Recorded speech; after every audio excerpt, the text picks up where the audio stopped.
we can move on to a team that is in a decent spot in the Nets. Because Kyrie in New York City, so they've been trying to switch around their mask and vaccine mandates. They switch it around where they're being less strict about masks and vaccines at indoor fitness and entertainment venues, which includes the Barclays Center, where the Brooklyn Nets play.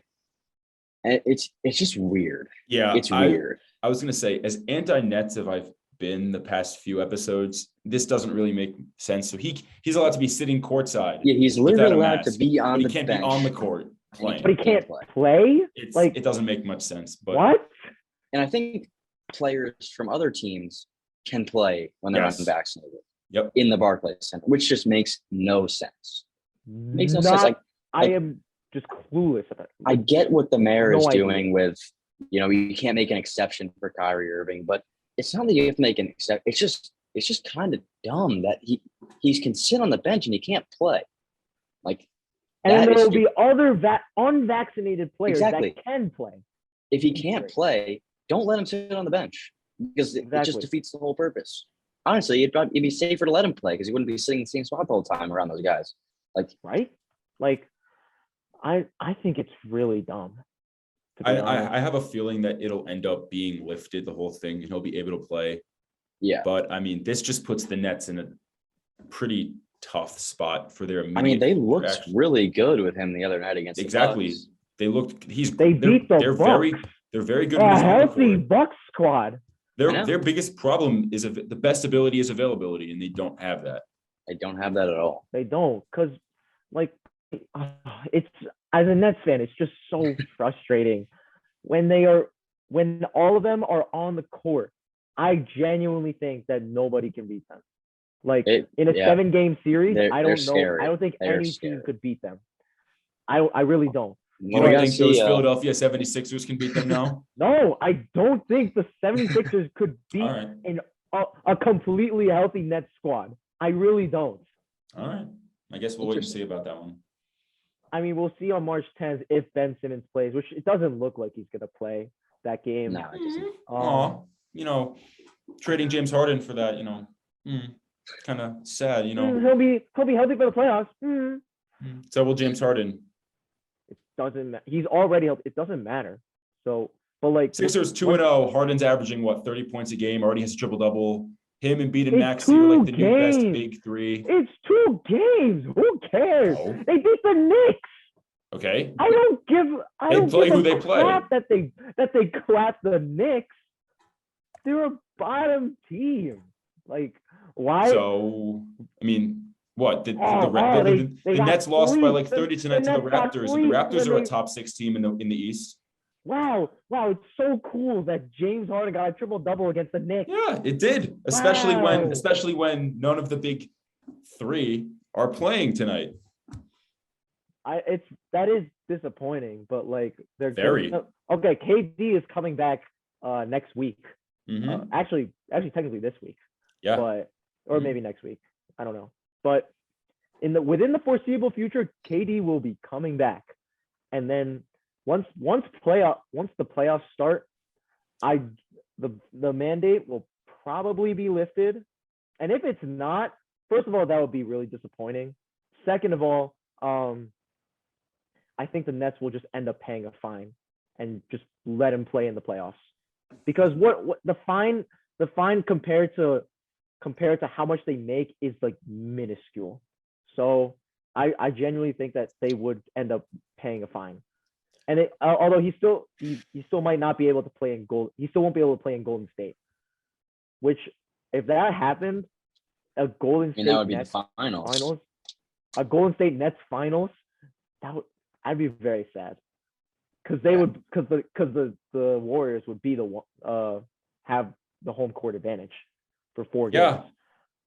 But if you had a certain player, if you had a certain someone, you wouldn't have to worry about that. They're better than the Sixers healthy. They are better healthy. I don't think you can make that assumption. I think you can. We'll get into that towards later in this episode. All right. But speaking of top teams in the West, the Suns kind of took a hit this past week with Chris Paul fracturing his thumb. Yeah, a big hit this week. Everyone Chris on Paul Twitter is fracturing like, his thumb. everyone on Six Twitter to is 8 weeks. everyone on Twitter is like, oh yeah, the Suns are going to regress. Like, no shit, the Suns are going to regress. They Obviously, lost their all-star point guard. They're Obviously, going gonna back regress. to the Suns that we saw before they got Chris Paul. That's literally what they're doing. which Which they're is Devin gonna be Booker like, playing point guard, and that doesn't and work. they're gonna be like okay. They're They'll be not gonna fine be a because perennial team. But Yeah, they'll be but fine. I honestly think they're gonna be fine. They're 6 games up on the Warriors for the 1 seed. I mean, they lost the other night, but Cameron Payne's been injured, and he's a serviceable backup point guard to carry Exactly. you. And he's gonna be back for the most of the playoffs. At worst, most of the playoffs. So as long as they stay like in the hunt, which they are guaranteed, they are basically guaranteed to be a top four team. Yeah, top 3. Maybe Yeah. 5, maybe top 5. I mean, the only teams that you can probably see passing them are like the Grizzlies, the Warriors, the Jazz. That's really it, honestly. That's really about the it. Suns, That's the Suns are that's still it. amazing. They're still so So they are fine. It's obviously tragic, and they're just gonna, and for the foreseeable future, they're just gonna be okay. But I mean, they're still 7.5 games up on the Grizzlies and 10.5 on the Jazz. So like, exactly, they're gonna be. They're if gonna I be was a fine. Suns fan, I really wouldn't be. You that really worried. just need him back for the playoffs. But if he's not back Exactly. for the playoffs, you don't have a shot at winning a championship. And Exactly. I think They just need with him for him the there, playoffs. with him, they're probably With him, they're probably the to win, favorite. right? Yeah. I mean, I think so too. the number 1 seed in the East is the Heat with 21 losses. Suns only have 12 losses right now. They're 49 and 12. That's insane. 49 and 12. Unreal. And I think they were like 48 and 10 with Chris Paul. They were like, yeah. So like, Yeah. Which, by the way, I will say, I know, obviously, like, it's like no shit that the Suns are gonna regress, but I will say that, like, in the bubble, they didn't lose. They went undefeated in the bubble. It's a small sample size, but I just want to put that out there. Like, they're not gonna be like a bottom team again. They lost their best player, but Devin Booker, he's a bucket. They've also bucket. built their roster to be really sound. Like, Exactly. they still have Devin Booker, Mikal Bridges, Bridges, exactly. Cam Johnson, Ayton. Like, I mean, think they have they're guys still that better are than a gonna healthy step up. Lakers. They're still better than the Lakers, like, without Chris Paul. Oh, They're easily. better. Yeah. They're still probably I'd say a top, without Chris Paul right now, they're still like a top 5 team in the West. They're still a very competitive team. So I'm not really worried at all, to be honest. No, I mean, it really just comes down to, can Chris Paul come back for the playoffs? And if he does, they're not heavily favored, but a big favorite for the championship. And if he doesn't come back, I really think that really opens things up in the West. If he doesn't come back, It does. That's true. Very true.